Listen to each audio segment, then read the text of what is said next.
Hola, ¿qué tal? Bienvenidas y bienvenidos a Democracia en la Mesa. El día de hoy hablaremos de este trabajo que realiza la Unidad Técnica de lo Contencioso Electoral para garantizar la atención de primer contacto a víctimas de violencia política contra las mujeres en razón de género. Y, sobre todo, cómo es que esta actuación ya se ha extendido hasta los organismos públicos locales. Para hablar de este modelo que el INE ya implementa actualmente y que ha servido de base para el resto de las autoridades a nivel local, nos acompaña el grupo multidisciplinario. Está con nosotros Ana Enríquez, que encabeza el análisis de riesgo político-social. Ana, bienvenida, muchas gracias. También nos acompaña Erika Juárez, la encargada de análisis de riesgo en trabajo social. Erika, bienvenida, gracias. Gracias, buenas tardes. Y está también con nosotros Nelly Loranca, encargada de análisis de riesgo en seguridad. Hola, muchas gracias. Gracias, Nelly. Y bueno, por último, pero no menos importante, también está Aide Rodríguez, quien es la encargada del análisis, pero del riesgo psicológico. Aide, hola, muchas gracias. Y bueno, justamente es esta multidisciplina lo que hace y lo que enriquece a este protocolo del que estaremos hablando para garantizar que esta atención de primer contacto a las mujeres víctimas de violencia realmente sea integral, que haya un acompañamiento y sobre todo que puedan tener una atención adecuada. Entiendo que este es el objetivo del protocolo, ¿no, Aide?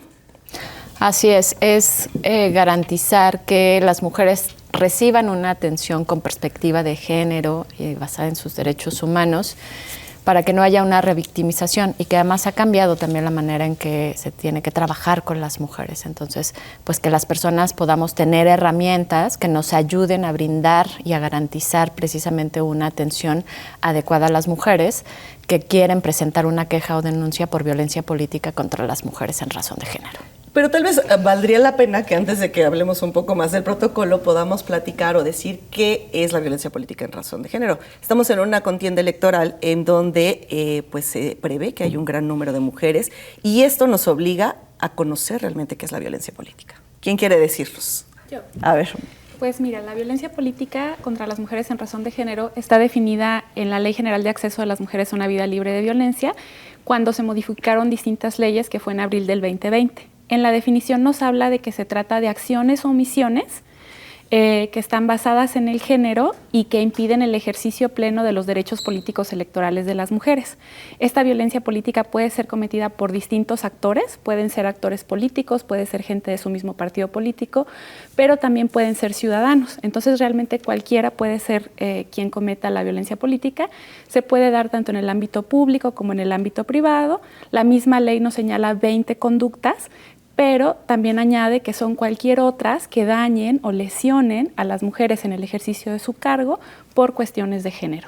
Y fíjate, perdón, aquí hay algo bien importante entre lo que menciona Ana y que creo que es algo que tenemos que conocer todas las personas, en quién ejerce la violencia política contra las mujeres, ¿no? Porque muchas veces se piensa que si es gente que no está en el ámbito de la política, entonces no está ejerciendo violencia política, cuando en realidad la violencia se ejerce a las mujeres que están dentro del contexto de la política. Y entonces ahí es donde nos da este contexto, porque la ciudadanía piensa que si pone un comentario en una red social, ¿no?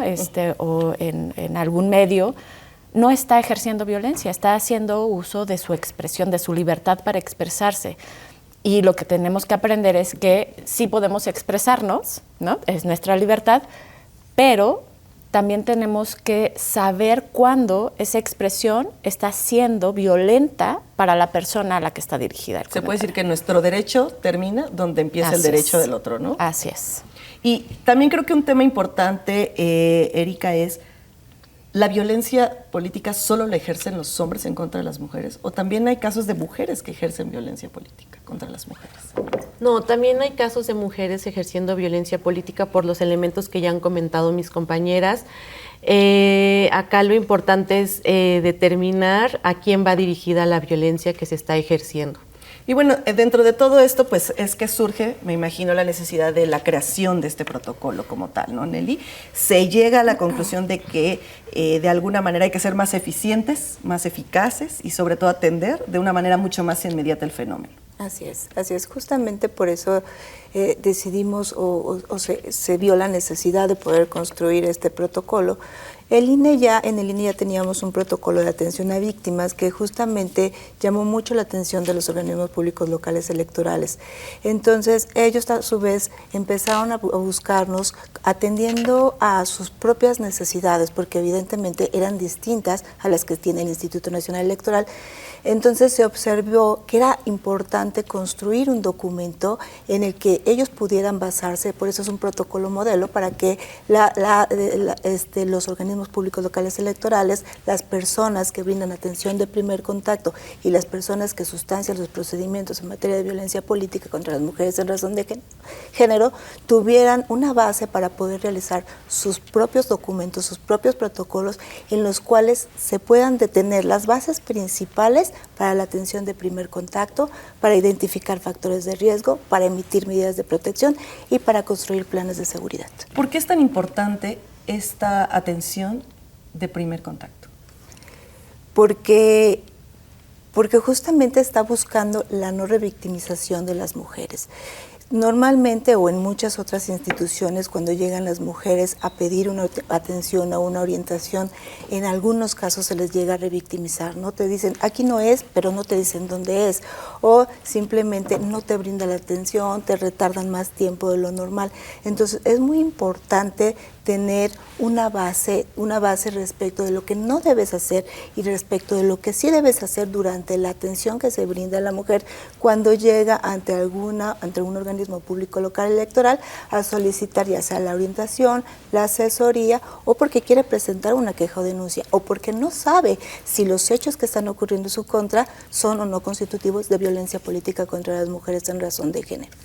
A mí me gustaría agregar algo, y es que con la reforma de violencia política contra las mujeres en razón de género, yo digo que las instituciones electorales nos transformamos. Se transformó el INE y se transformaron los soples, porque antes no teníamos una atención a la violencia de género.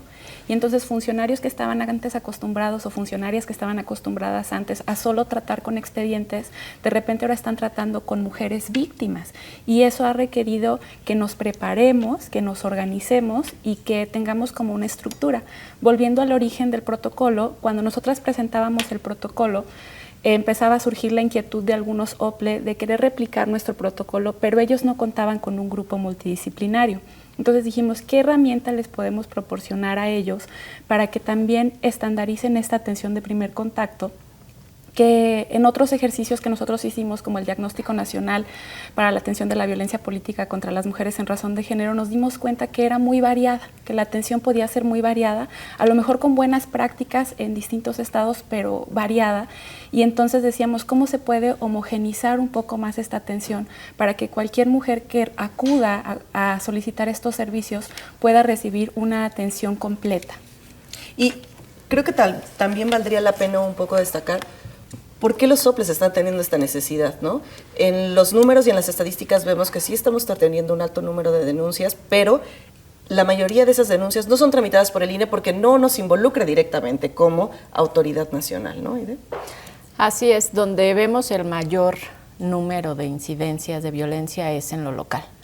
Y nosotras no tenemos una competencia para brindar esta atención pues a ese nivel. Y entonces de ahí es esta estrategia, ¿no? De que puedan tener herramientas para poder brindar una atención y que las mujeres puedan tener acceso a la justicia, porque está siendo un tema que se está atendiendo ahora en todo el país, ¿no? Y en todo el mundo, porque no es una situación solo de nuestro país, sino que es una situación que ha sucedido en otros lugares y que aquí empezamos a trabajar este tema y la necesidad de que cuenten con herramientas para brindar una atención adecuada a las mujeres y que sea acorde a las necesidades de la entidad federativa y de los municipios.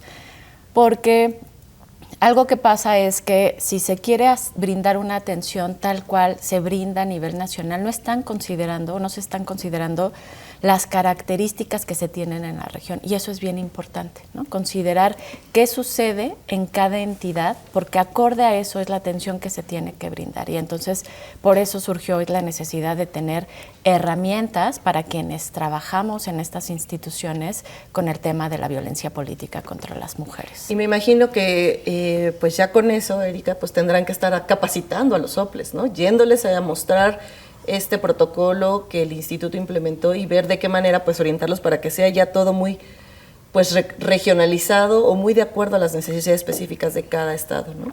Claro. Justamente esta necesidad que surgió en los soples una vez que se da la reforma del 2020 en materia de violencia política contra las mujeres en razón de género, como mencionó Ana, pues de pronto era, ¿ahora qué hacemos atendiendo a las víctimas, no? Porque antes atendíamos expedientes, entonces de pronto ya estábamos muy enfocados en el tema electoral, entonces no sabíamos cómo brindar la atención adecuada a una mujer en situación de violencia.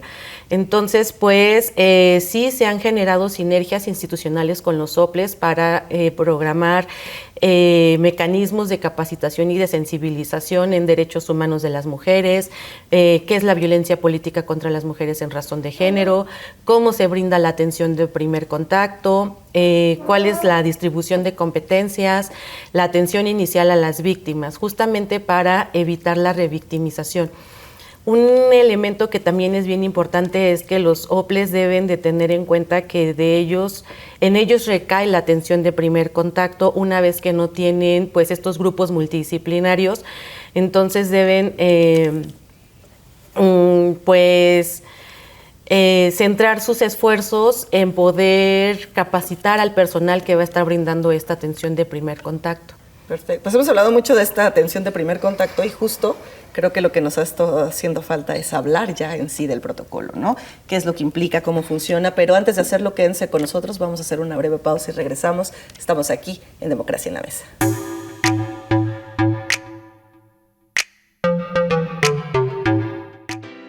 La ciudadanía tiene un compromiso muy importante: elegir qué queremos para México. El INE organizará 3 debates entre las candidatas y el candidato a la presidencia de la República. El segundo debate será el domingo 28 de abril a las 20 horas y la ciudadanía participará con preguntas directas a las candidaturas sobre diversos temas. Muy pronto, el INE llegará a tu ciudad para que participes. Compara las propuestas y haz que tu voto sea informado. En estas elecciones, tu decisión es importante. INE.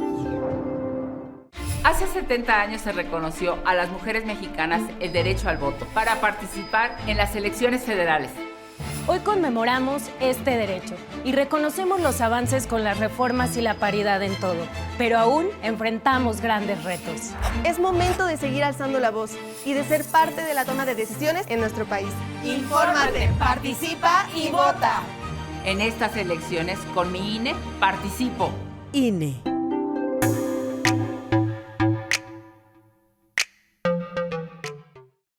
Gracias por continuar con nosotros aquí en Democracia en la Mesa. Estamos con el grupo multidisciplinario de atención a víctimas de violencia política en razón de género, no porque así se llame el grupo, sino porque finalmente son las personas encargadas de dar esta atención o de coordinar esta atención de primer contacto, pero también son ya las encargadas de pues capacitar y de cristalizar que hoy todos los soples tengan un protocolo, me imagino que similar, ¿no? No va a ser el mismo protocolo, sino cada quien tendrá que crear su protocolo de acuerdo a sus necesidades, ¿no?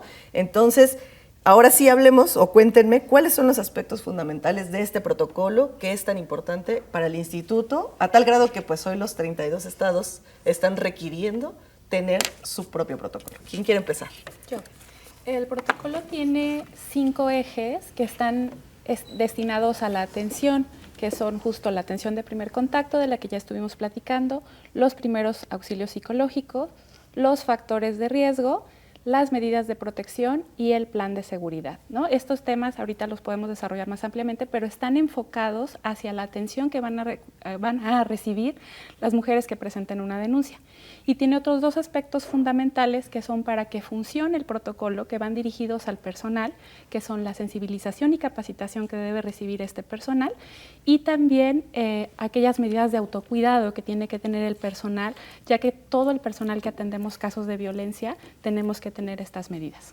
Y me imagino que cada una de estas 5 etapas o de estas 5 acciones se desempeñan en cadena, ¿no? O sea, llega una persona, una mujer víctima de violencia, se acerca al instituto y en ese momento, ¿quién la atiende?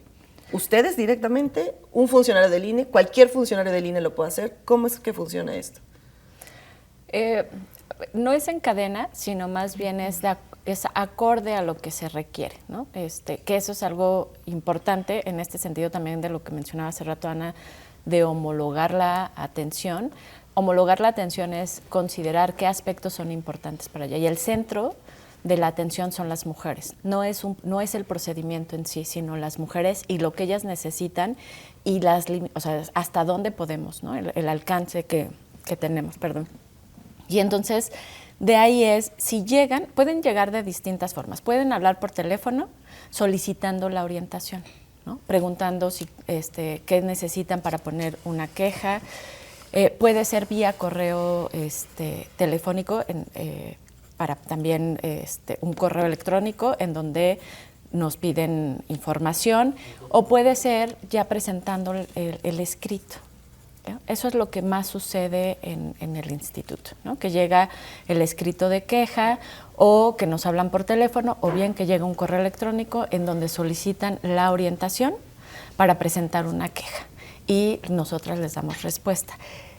Cuando nosotras damos una atención, ya es porque estamos hablando de la identificación de factores de riesgo, ¿sí? Que ya está en riesgo su integridad o física o emocional, y pedimos el consentimiento de ellas para poder llevar a cabo una entrevista. O sea, se activa el protocolo y es donde entramos en función el grupo multidisciplinario. Realizamos la entrevista y si requiere de una contención emocional, entonces se dan los primeros auxilios psicológicos.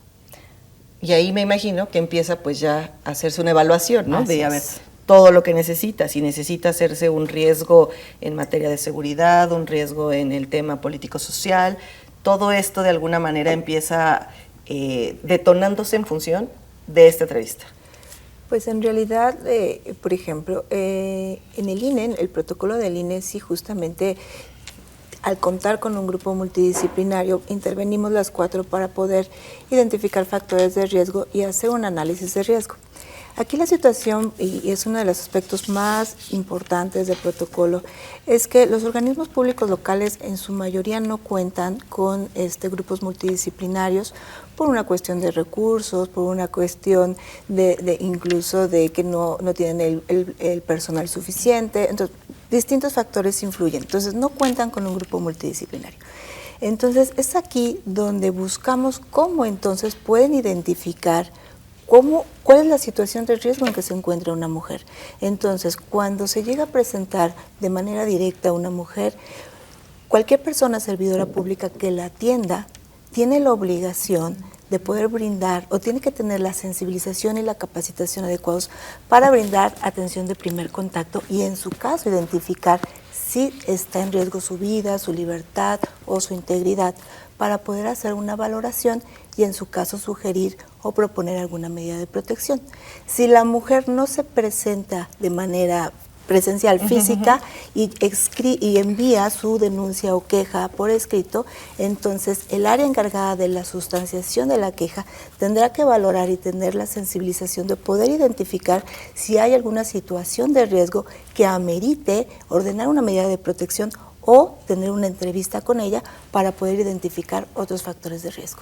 Y cuando se identifica que sí hay un riesgo, ¿qué se hace? O sea, la medida cautelar, ¿qué implica?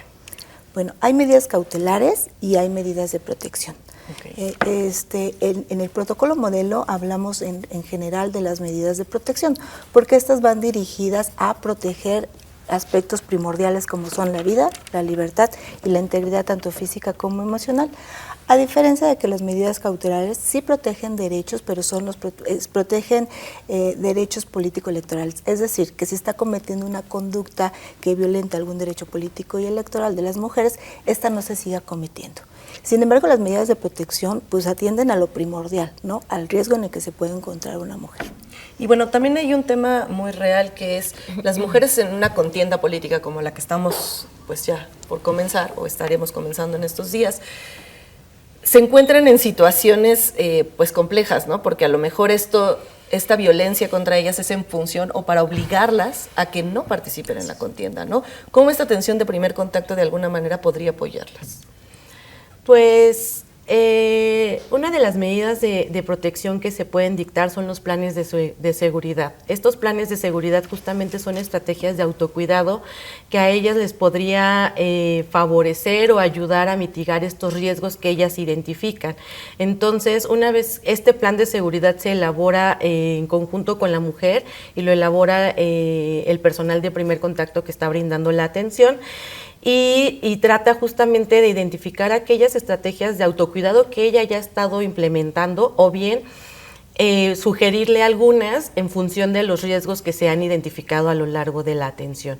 Entonces, esa podría ser una medida, una estrategia para que ellas puedan mejorar su seguridad, puedan empoderarse y puedan continuar en esta contienda.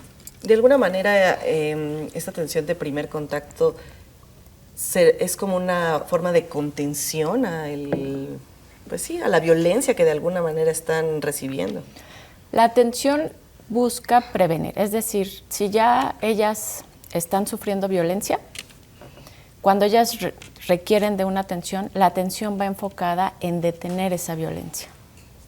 Y cuando se les da la orientación es precisamente para que se pueda identificar qué de lo que están narrando puede ser violencia política contra las mujeres y qué es lo que requiere, porque bien puede necesitar medidas cautelares o medidas de protección. Entonces, para eso les va a ayudar la atención de primer contacto. Y de ahí, si es necesaria, por ejemplo, una atención psicológica, porque una de las secuelas que tienen pues es también en su salud emocional, y entonces referirlas a una institución para que les brinden ese apoyo. También cuando se les da la atención de primer contacto, se les pueden brindar los primeros auxilios psicológicos.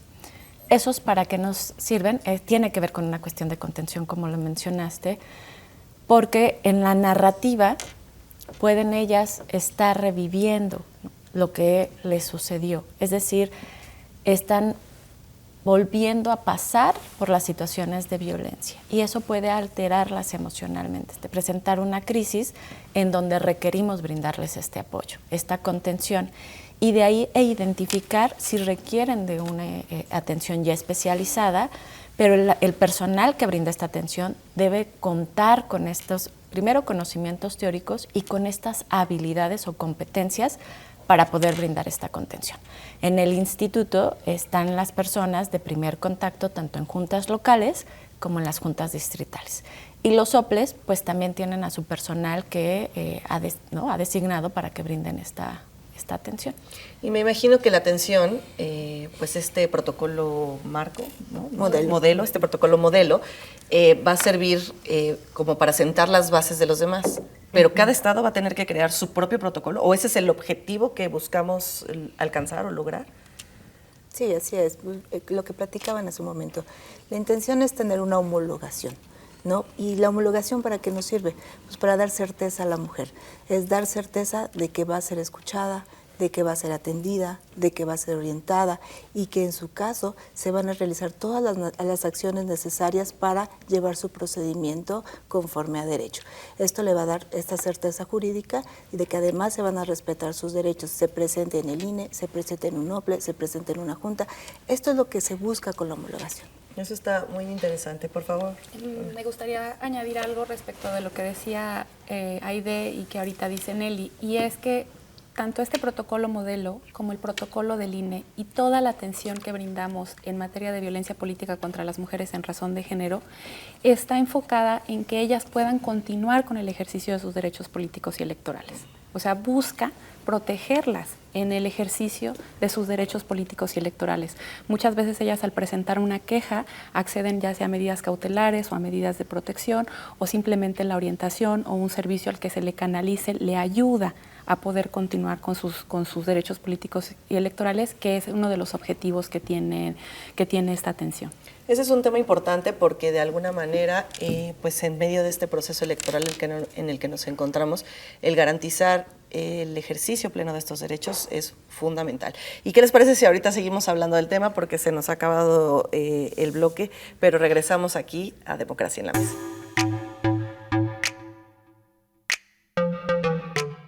Sí, Si te agreden o amenazan para limitar tus derechos políticos. Si te ocultan o niegan información para impedir la toma de decisiones. Si tratan de obstaculizar tu campaña. Si te niegan recursos económicos para el ejercicio de tu cargo. Si minimizan tus opiniones, critican tu aspecto físico o vida personal. Si no te dejan opinar o votar por ser mujer. Es violencia política contra las mujeres en razón de género. Ante estas situaciones, el INE cuenta con un protocolo de atención. Infórmate y denuncia. ¡Contamos todas! Tramitar mi INE es valioso porque es muy importante que mis valores se vean reflejados en las decisiones de mi país. Estoy muy emocionada porque por fin mi voz va a contar. Porque ya es tiempo de tomar mis propias decisiones. Ya puedo tomar decisiones, ya puedo votar. Así empecé mi cumpleaños, yendo por mi INE. Si ya cumpliste 18 años, ve al módulo del INE y tramita tu credencial. Haz tu cita en INE.mx o llama a INETEL 804-33-2000. Mi INE es valioso porque me identifica y nos une.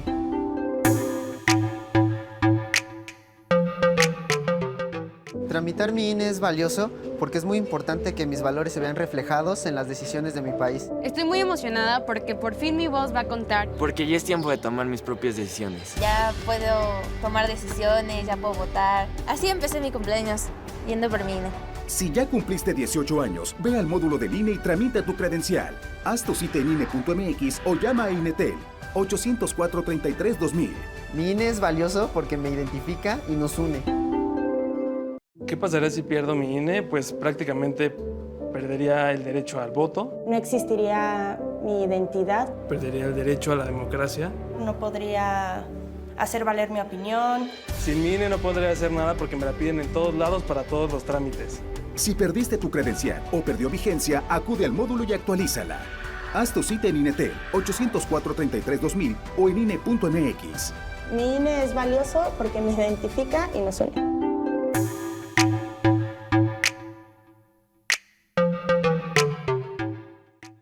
Gracias por continuar con nosotros aquí en Democracia en la Mesa. Estamos platicando con el grupo multidisciplinario de la Unidad Técnica de lo Contencioso Electoral sobre este protocolo de primera atención que el Instituto Nacional Electoral pues ha implementado y que hoy ya pues ha expandido a través de este protocolo muestra a los 32 OPLES de todo el país. Y bueno, creo que un tema también muy importante que debemos abordar y que debemos de pues dimensionar es qué impacto va a tener este protocolo en las elecciones del 2024, ¿no? Son elecciones donde se está buscando una mayor participación de mujeres, donde se están aplicando medidas afirmativas para revertir como esta exclusión que las mujeres históricamente han tenido en los cargos de elección popular, a lo mejor a nivel local, ¿no? Hay medidas como muy específicas, acciones muy determinadas, pero siempre creo que el INE pues es quien marca la pauta, ¿no? De cómo debemos ir, cómo debemos caminar y qué va a implicar este protocolo para las elecciones. Bueno, una es este tema de que las mujeres también puedan saber que ahí están las instituciones para brindar esta atención y presentar una queja, ¿no? en la contienda, porque además hay un cambio en esta cuestión de la visión de lo que es la violencia política contra las mujeres. Me parece que es un avance en dejar de normalizar la violencia dentro de este contexto, pero no solo para la contienda electoral, que es lo que tenemos ahorita, sino también para el ejercicio del cargo, ¿no? O sea, porque pensamos que solo la violencia pudiera ocurrir en este periodo de campañas, ¿no? Cuando en realidad la violencia no es solo durante este momento, sino continúa, es una cuestión de sistematización. Y entonces, ¿para qué nos va a servir? Precisamente para homologar, para poder prevenir la violencia, prevenir en el sentido de detener cuando ya se presentó, porque cuando llegan las mujeres es porque ya están sufriendo de esa violencia, y nos va a ayudar precisamente a detenerla o para que ellas puedan tener los recursos de identificar esto sí es violencia, ¿no? Claro. Y dejar de normalizar también estas conductas, sobre todo en las violencias sutiles. Es ahí donde tenemos el reto. La violencia simbólica, la violencia psicológica en el ámbito de lo digital, ¿no? Pero también en el ejercicio del cargo. Y es que justo Nelly hace un momento fuera del aire nos comentaba algo bien importante, ¿no? Hoy las mujeres candidatas llegan a la contienda sabiendo que eso es lo que van a enfrentar, ¿no? Preparadas para hacer frente a esa situación, ¿no? Ya es algo tan normal que creo que el hecho de que hablemos de violencia y de los protocolos y de las acciones y de las denuncias no ha resultado ser tan efectiva porque de alguna manera ya dicen, esto es así, así me toca y así lo afrento y así contiendo por uno. Así es, lo tienen totalmente normalizado. Y no nada más ellos, sino también las personas agresoras, ¿no? También las agresoras muchas veces, como decía Aide, en estas violencias tan sutiles que las tienen totalmente normalizadas. Incluso los medios de comunicación que juegan un papel muy importante en esta contienda electoral y en todo momento tienen tan normalizada la violencia y la forma como se expresan de las mujeres. Entonces, yo creo que este protocolo va a ser de gran importancia porque además las mujeres les puede dar esto que te decía hace un momento, tengo certeza de que me van a entender, tengo certeza de que me van a escuchar, pero también las mujeres deben de saber que tienen derechos y también este protocolo habla acerca de los derechos de las mujeres, que esta obligación que tenemos como personas servidoras públicas de decirle, oye, estos son tus derechos y como persona servidora pública pues también respetarlos. Entre estos que sepan que también tienen derecho a solicitar una medida de protección, porque muchas veces tienen la idea que las medidas de protección solamente las ordena un juez o una autoridad ministerial. Y entonces con la reforma electoral de 2020 sabemos hoy que las autoridades electorales como el INE o los organismos públicos locales también pueden ordenar medidas de protección. Y también está el tema que ya mencionaron de las redes sociales, ¿no? O sea, hoy en las redes sociales, pues al amparo un poco de este anonimato, vemos cómo las mujeres están siendo violentadas, ¿no? Cómo se hace el uso de estos estereotipos, cómo se hace esta minimización a veces a su participación. Esto también de alguna manera vamos a poder contenerlo, o bueno, de alguna forma, pues apoyar a las mujeres que se enfrentan a esto.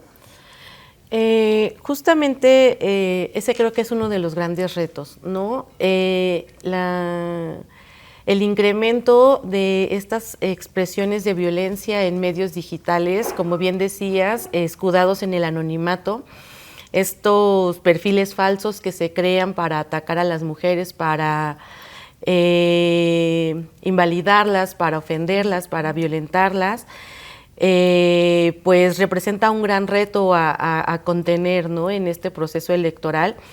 Y finalmente uno de las intenciones con las cuales se crea este protocolo modelo, pues es que las mujeres tengan la certeza, como dijo Nelly, de que hay instituciones que pueden brindar la atención, ¿no? Si bien es un reto esta parte de los medios digitales, de las redes sociales, de toda la violencia digital y mediática que se presenta también en esta vorágine actual, el protocolo modelo pues intenta hacer pues esta contención, este mecanismo que contenga, que apoye, que atienda a las mujeres que están sufriendo en esta violencia, ¿no? Por eso creo que es importante, ¿no? Que las mujeres sepan que hay una institución en donde pueden denunciar y que hay una institución que sí va a actuar. Claro, Exacto. Yo creo que el protocolo modelo y el protocolo que tiene el INE son herramientas que nos ayudan a mejorar a las instituciones electorales. Y hablo de mejorar porque las instituciones electorales tienen viendo casos de violencia política en razón de género desde antes de la reforma del 2020. Solamente esta forma de la violencia va cambiando, ¿no? Nos platicaban que en 2018 los hechos de violencia eran más en radio y televisión. Ya en la elección de 2021 fue más en redes sociales. No existe una regulación como tal en redes sociales. Sin embargo, las mujeres tienen que saber que si ocurren en redes sociales o en medios situaciones de violencia, también las pueden denunciar, recomendarles que tomen captura de estas publicaciones, que copien el URL, porque estos son elementos de prueba que van a servir en su denuncia. Y en este caso de las publicaciones, ellas pueden solicitar, si consideran que se afecta su derecho político electoral, ellas pueden solicitar como medida cautelar que se bajen esas publicaciones, ¿no? Entonces, no es fácil contener un fenómeno como este de proliferación en redes sociales. Sin embargo, las instituciones electorales están haciendo todo lo posible y todo lo que está a su alcance para protegerlas. Y también creo que sería importante puntualizar, ¿no? Si es una mujer que participa en la contienda federal, tiene que acudir al INE. Pero si es una mujer que participa en una contienda local, ¿a dónde tiene que dirigirse?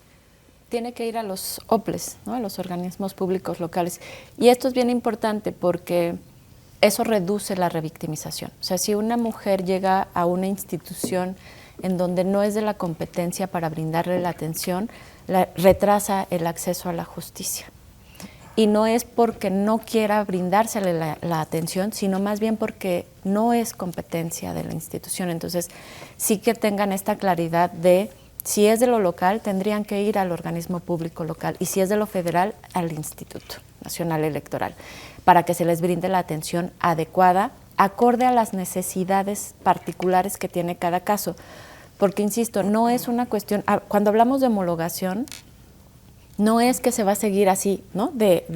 Yo digo de receta de cocina, sino más bien es que estos puntos que son esenciales y primordiales para brindar la atención de primer contacto se adapten a la circunstancia que nos está presentando la mujer y que de ahí se brinde la atención y la orientación que ella requiere. Eso reduce la revictimización, ¿no? Porque no es, bueno, pasó esto y entonces le doy esto y entonces hago esto, sino es decirle también, no es de nuestra competencia, porque muchas veces pueden llegar y pensar que es la institución que va a resolver o que les va a ayudar, ¿no? en brindarles la orientación, en atenderles, cuando no es competente.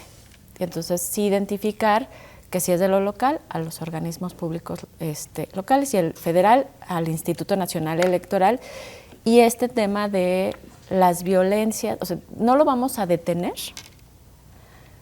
pero me parece, exacto, no tendríamos que estar hablando de este tema para empezar, pero me parece algo fundamental el que lo empecemos a nombrar, porque entonces eso hace que dejemos de normalizar estas violencias.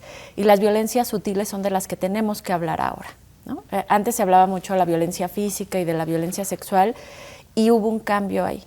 Entonces ahora tenemos que hablar de estas otras violencias que son más sutiles para empezarlas a reconocer y reconocerlas todas las personas que somos parte de la sociedad. Efectivamente. Pues, Aide, muchas gracias. Gracias. Erika, Nelly, Ana, gracias a todas ustedes por habernos acompañado el día de hoy, y muchas gracias también a todos ustedes que siguen Democracia en la Mesa, que es una producción de la Coordinación Nacional de Comunicación Social. Y recuerde, pues, seguirnos en todas nuestras redes sociales, en donde justamente podrán conocer este trabajo que se realiza desde la Unidad Técnica de lo Contencioso Electoral para garantizar la participación política de las mujeres en contextos libres de violencia. Gracias y hasta la próxima.